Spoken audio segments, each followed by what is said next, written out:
షల్లోం పిల్లలు, అందరూ ఎలా ఉన్నారు? మీరందరూ బాగున్నారని ఆశిస్తున్నాను. బేతెల్ తోరా ఇండియా నుండి తోరా స్టూడెంట్ గా నేను మీ యశ్రూన్. ఈ వారం పరాశ పేరు పరాషత్ ఎమోర్, అనగా చెప్పుట అని అర్థం. లేవియాకాండం 21వ అధ్యాయం 1వ వచనం నుంచి 24వ అధ్యాయం 23వ వచనం వరకు ఈ పరాశ భాగం ఉంటుంది. పరాషత్ ఎమోర్లో దేవుడు యాజకులకు అలాగే ప్రధాన యాజకునికి ప్రత్యేక నియమాలను ఇచ్చారు. అవేమిటంటే, యాజకుడు పరిశుద్ధంగా ఉండాలి కాబట్టి మృతదేహాన్ని తాకకూడదు, కానీ దగ్గర కుటుంబస్తులు మరణించినప్పుడు మాత్రం తాకవచ్చు. యాజకుడు మంచి సత్ప్రవర్తన కలిగిన స్త్రీని మాత్రం వివాహం చేసుకోవాలి. అలాగే ప్రధాన యాజకుడు కన్యకను మాత్రం వివాహం చేసుకోవాలి. అలాగే శారీరక లోపం ఉన్న యాజకుడు పరిశుద్ధ మందిరంలో సేవ చేయకూడదు. అలాగే లోపమున్న ఏ జంతువును బలిగా అర్పించకూడదు. దూడ, గొర్రెపిల్ల లేక మేకపిల్ల వంటి జంతువులను బలిగా తీసుకుని వచ్చే ముందు వాటిని వాటి తల్లి దగ్గర కనీసం 7 రోజులు ఉంచాలి.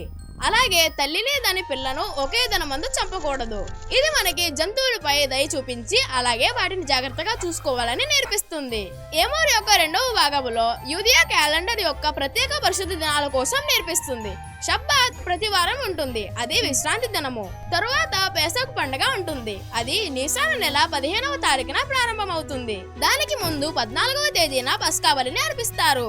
పేసాకు మొదటి దినము తరువాత ప్రతిరోజు లెక్క పెడతాం, దానినే ఓమేర్ లెక్క అని అంటారు. ఇలాగా 49 దినాలు లెక్కేసిన తరువాత 50వ రోజున మనకి షవ్వోత్ ప్రారంభమవుతుంది. సంవత్సరంలో తర్వాత వచ్చే పండుగ పేరు రోష్ హషానా. అందులో షోఫార్ని ఊదుతారు. తరువాత యోమ్ కిపుర్ వస్తుంది, అదే ప్రాయశ్చిత్తార్థ దినము. తరువాత సుక్కోత్ పండుగ వస్తుంది. ఆ సమయంలో మనం 7 రోజులు సుక్కాలో నివసిస్తాం. తరువాత షెమిని అత్సెరెత్ అనే ప్రత్యేక దినం వస్తుంది. తరువాత తోరా మనకి మందిరంలో జరిగే సేవ కోసం నేర్పిస్తుంది.